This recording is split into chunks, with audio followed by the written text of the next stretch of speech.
Dobre? Jasné, dobre, jasné, samozrejme. Z radosťou. Mám informáciu z personálu z ministerstva vnútra priamo. Kovažík by mal od 1.10. nastúpiť na ministerstvo vnútra 3,5 tisíc eur na plat. Pravdepodobne na poradcu, nemám pozíciu, lebo nechcel sa tam môj človek vypytovať teda, ale keď si s infozákonom dá, musia zadefinovať, musia povedať tieto 4 výsluchy a ešte chceme na to mesiac. A keď to urobia, musia pustiť. V C-čku sa vedeli argumentačne motať a vymýšľať si. Stále. Je to pretrvajúci dlho, sa nerozví. Ako taký.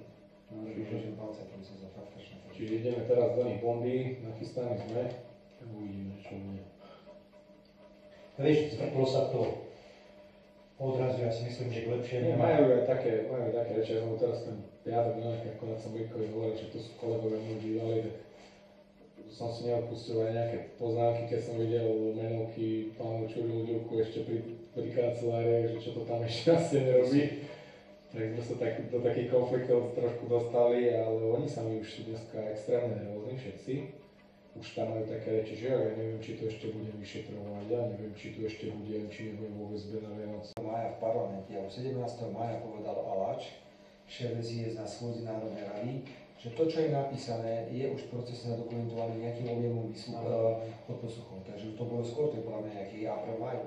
Čolinský sa vyjadruje, že na vlastné oči videl, počul a bavíme sa od septembra 2020. Dokonca.